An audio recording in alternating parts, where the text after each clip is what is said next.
Hello guys, ఇదైతే Shivaratri second video. ఏంటి అంటే తీసుకొచ్చిన ఫ్రూట్స్ అన్నీ క్లీన్ చేసుకొని పెట్టేసుకొని ఇక్కడ కందగడ్డ అనేది ఉడకబెడుతున్నాను. కొంచెం సాల్ట్ ఆయిల్ వేసుకొని ఉడకబెట్టుకోవాలి సన్నం మంట మీద. నెక్స్ట్ ఇక్కడ పల్లీల పౌడర్ కూడా చేశాను. ఈ కందగడ్డ ఉడికేలోపు నేను ఫ్రెష్ అయిపోయి రెడీ అయిపోయాను. ఇక్కడైతే దేవుని దగ్గర రెడీ చేస్తున్నాను. ఇక్కడైతే ఒక పీట పెట్టి దానిపైన ఇస్తరాకు వేసి బియ్యం పోస్తాను నేను. తర్వాత అయితే ఇక్కడైతే మట్టి ప్రమిదలు ఉన్నాయి కదా, ఇవైతే మార్నింగ్ తీసుకొచ్చి నానబెట్టాను. నీళ్ళలో నానబెట్టి దీపం ముట్టిస్తాము అనే ముందు ఒక 1 అవర్ ముందు తీసి బయట పెట్టుకోవాలి వాటర్ నుంచి. వాటర్ అంతా ఇంకిపోయిన తర్వాత ఇలా అయితే సున్నం రాస్తాను. ఇలా 2 ప్రమిదలకైతే సున్నం అయితే రాస్తాను నేను. సున్నం రాసిన తర్వాత కుంకుమ పసుపు బొట్లు పెట్టేసి ఆ ప్రమిదలు ఒక దాంట్లో ఒకటి పెట్టేసి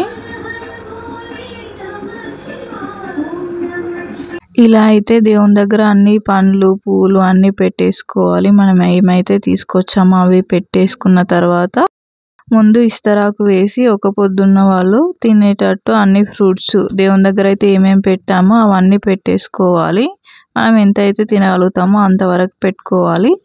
తర్వాత అయితే ఇంకా దీపం వెలిగించడమే. నిండుగా ఆయిల్ అయితే పోయాలి. ప్రమిదల్లో నిండుగా పోసిన తర్వాత దీపం వెలిగించి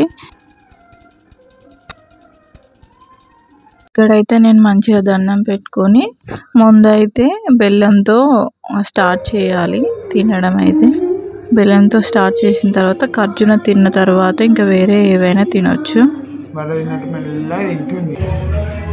ఇక్కడైతే నేను ఫ్రూట్స్ తినడం కంప్లీట్ అయిపోయిన తర్వాత టెంపుల్కి అయితే వచ్చేసాము. శివాలయం టెంపుల్కి వెళ్ళాము, మా ఇంటి దగ్గరే ఉంటుంది. అక్కడికి వెళ్ళి దండం పెట్టుకొని ఇంకొక ప్లేస్కి అయితే వెళ్ళాము. ఆ ప్లేస్ ఏంటి అనేది నెక్స్ట్ వీడియోలో అయితే చూడండి. ఇక్కడైతే టెంపుల్ దగ్గర దర్శనం అయితే బాగా జరిగింది.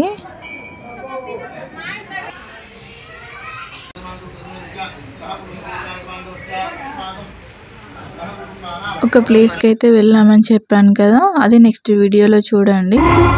Thank you for watching. ఈ వీడియో మీకు నచ్చితే లైక్ చేసి షేర్ చేయండి. Thank you for watching. Please like, share and subscribe my channel.